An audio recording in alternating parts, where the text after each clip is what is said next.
Bonsoir, nous sommes toujours dans le grand studio d'RTL que quitte à l'instant Jean-Pierre Raffarin et je suis resté avec Alexis Brézet du Figaro et Éric Revel d'LCI pour le débrief de l'émission. On se demande à entendre l'ancien Premier ministre s'il ne recevra pas un jour le prix Nobel de la paix tant il s'est employé à tenir son rôle de pacificateur. C'est un rôle qu'il s'est lui-même assigné. Vous l'avez trouvé bon dans ce rôle ? C'est ce qui fait tout son charme. Il a toujours fait ça. Il aime jouer les arbitres, les juges de paix, les tiers de confiance, les sages.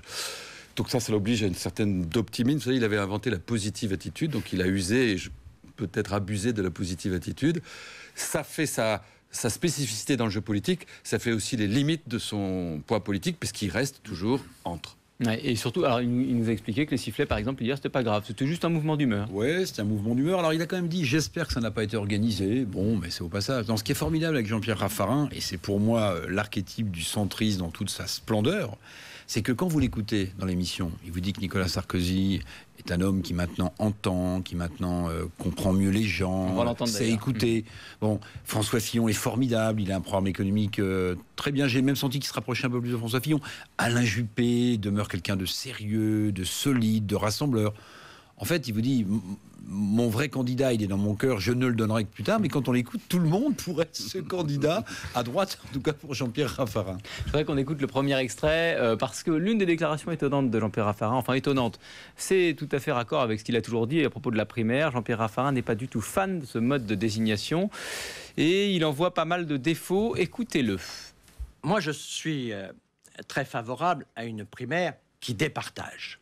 Je suis très favorable à une primaire qui serait quelque chose comme une demi-finale pour qualifier le candidat pour la finale.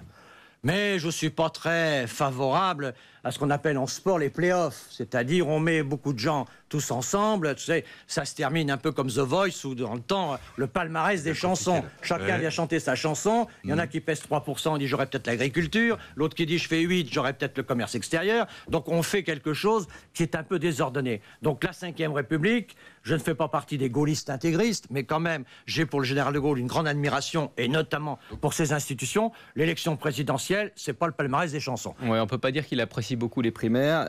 Il laisse d'ailleurs entendre qu'il pourrait ne pas y en avoir. Oui, alors il appuie ça sur le gaullisme. Je vois pas très bien pourquoi c'est gaulliste. La rencontre d'un homme et un peuple, voilà. Oui, parce que là, il faut pas être pour les primaires du tout. Mais dire je suis pour les primaires quand il y a que juste les deux plus gros et pas les petits, c'est pas tellement gaulliste. Ça ressemble plutôt à la France des notables qui n'aiment pas tellement cet appel à la base parce que ça bouleverse les cartes, ça bouleverse le jeu. Mais c'est vrai que ce qui est frappant, c'est qu'à la fois il dit je suis pour la primaire, mais au fond de lui, et d'ailleurs il le confesse, il dit oui, je suis pas enthousiaste sur ce processus. Pour moi, il rentre dans une impasse totale. Pardon, mais si dans l'idée de Jean-Pierre Raffarin, une primaire serait réservée à 2 hommes ou à 1 homme, une femme ou à 2 femmes, mais alors attendez, comment est-ce qu'on élimine et sur quels critères tous ceux qui pèsent pas lourd, mais qui voudraient quand même se présenter à cette primaire? Alors là, pour le coup, l'image démocratique que ça donnerait dans le pays pour la droite serait, à mon avis, catastrophique. Il dit ça sert pour Sarkozy et Juppé, en gros. Voilà. Il a d'ailleurs eu l'occasion, il y a quelques jours, de dire que le candidat idéal s'appellerait Nicolas Juppé. Que pense-t-il de Nicolas Sarkozy et de son rôle de président des Républicains? Il a une réponse. Je vais vous demander ce que vous en pensez après, sur le fond et sur la forme. Écoutez ce qu'il dit de Nicolas Sarkozy. Eh bien, Nicolas Sarkozy évolue. Très franchement, vous le voyez, Nicolas Sarkozy à la tête de l'UMP. Je ne l'avais pas vu comme ça auparavant.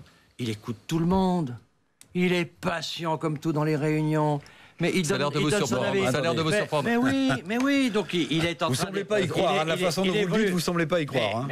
J'en suis... C'est une farinade gestuelle. Écoutez, Nicolas Sarkozy et moi, on se connaît depuis très longtemps. Donc je le connais bien. Je vous assure qu'il vit aujourd'hui une période assez nouvelle. Nous verrons ce que tout cela va donner. Il n'est pas dupe du jeu de rôle. Il y a une pointe d'ironie de la façon dont il décrit Sarkozy. N'empêche que ça répond à une question. On lui dit, mais en fait, vous préférez Juppé. Il dit, c'est vrai, j'ai toujours pensé que Juppé avait, je me reconnais dans son programme. Mais il la rééquilibre en disant, mais n'empêche que maintenant, l'autre change. Il est quand même un peu moins Juppé qu'il y a 2-3 mois, quand jusqu'à présent, ses déclarations, c'était uniquement Juppé, c'est le meilleur. Ça veut dire qu'il pourra... Et il met un peu de sarkozysme dans son vin ou dans son eau, je ne sais pas, bordelais, exactement. Bon, alors, je partage pas tout à fait la liste d'Alexis. Bon, en fait, le langage politique, c'est 2 choses. Ce sont les mots, petit homme politique, bon, et puis c'est la gestuelle, et puis la mine qu'il affiche. Pardon, mais s'il crédibilise l'idée que Nicolas Sarkozy a changé lorsqu'il parle, Jean-Pierre Raffarin, le ton qu'il emploie et la gestuelle qu'il emploie, je regardais encore à l'écran, il donne l'impression qu'il est un peu dans une sorte de one-man show où la gestuelle dirait presque le contraire des mots très solides qu'il prononce. Il faudra qu'on revoie l'action encore au ralenti. On va parler maintenant d'Europe. Juste auparavant, je voudrais quand même dire qu'il nous a fait cette déclaration, il nous a dit que Marine Le Pen pouvait l'emporter en 2017, selon lui. On parle de l'Europe et de la Grande-Bretagne parce qu'il a une position assez tranché sur le sujet et j'allais dire très peu diplomatique. On va écouter Jean-Pierre Raffarin. Il estime qu'il ne faut pas rentrer dans des négociations avec la Grande-Bretagne, ne pas rentrer dans un chantage de David Cameron. Je crois vraiment qu'il y a là aujourd'hui un rapport de force que mènent les Britanniques et qu'ils mènent avec habileté. Ils sont dedans et dehors. Quand ça les intéresse, ils sont dedans. Quand ça les intéresse aussi pour leur propre stratégie nationale, ils se mettent dehors. Donc je pense qu'une clarification aurait des côtés positifs. Vous dites c'est pas grave. Moi, je souhaite que la Grande-Bretagne soit dans l'Union européenne, mais pas malgré elle. Voilà, il veut de la clarté de la part de la Grande-Bretagne. L'Angleterre, elle a toujours agi comme ça. On a même dit que c'était une sorte de paravent de la domination américaine qui, par le biais de l'Angleterre, empêchait l'Europe d'être solide. Bon, la vérité, c'est que Cameron et Jean-Pierre Raffarin étaient d'accord. Il tente un chantage, mais qui est sans aller-retour pour la Grande-Bretagne. Moi, je citais le cas de la place financière britannique, qui est la première bourse, premier marché financier en Europe. Si la Grande-Bretagne venait à voter contre l'Europe, je peux vous dire qu'elle n'aurait plus cette domination absolue. Donc elle perdrait beaucoup. Mais elle perdrait beaucoup. C'est pas la City qui vote, c'est les Anglais. Certes, mais moi je suis persuadé que David Cameron, il est absolument conscient du poids pour l'industrie britannique de cela, et il est dans une situation compliquée. Maintenant, il ne demandera pas autant. Il a lancé son affaire. Maintenant, l'affaire est incontrôlable, et donc le seul moyen pour lui d'arriver à convaincre son peuple de voter pour l'Europe, c'est qu'il ait des concessions à apporter. Et d'ailleurs, Raffarin ne ferme pas la porte à toutes les concessions, parce qu'il dit, c'est vrai sur le statut des migrants et les avantages, enfin des immigrés intra-européens, on peut faire des choses. Il dit par ailleurs sur l'exception aux directives européennes, dès lors qu'on n'est pas la zone euro, on a un peu le droit de faire ce qu'on veut. Si Cameron arrive avec ça et dit ça aux Anglais, il peut s'en tirer. Je voudrais qu'on écoute un dernier extrait. Jean-Pierre Raffarin nous parle des dotations aux collectivités locales, la baisse des dotations. Et alors, il a une approche, je veux dire, très politicienne du sujet. Écoutez-le. On se demande si les socialistes, n'ayant pas constaté l'importance de la vague bleue, s'ils ne cherchent pas à ce que les communes bleues soient obligées d'augmenter leurs impôts. Comme si, au fond, pour trouver des crédits, on coupait les crédits aux communes parce que les communes sont massivement devenues des communes de droite et du centre. Quelle curieuse théorie. Il y aurait un complot contre les communes de droite. Défendu les collectivités locales, etc. Enfin, je pense qu'il n'y a pas besoin de théorie du complot. La vérité, c'est qu'il faut faire des économies. L'État a déjà beaucoup tapé, le gouvernement a beaucoup tapé dans les dépenses de l'État. Et maintenant, il faut aussi s'attaquer aux collectivités locales. Alors, Raffarin nous dit, elles ont le choix entre la faillite et ou augmenter les impôts. Il y a aussi un troisième choix qui est de faire des économies, précisément ce que le gouvernement leur demande. Lui dit, c'est tellement énorme qu'on nous demande qu'on serait obligé.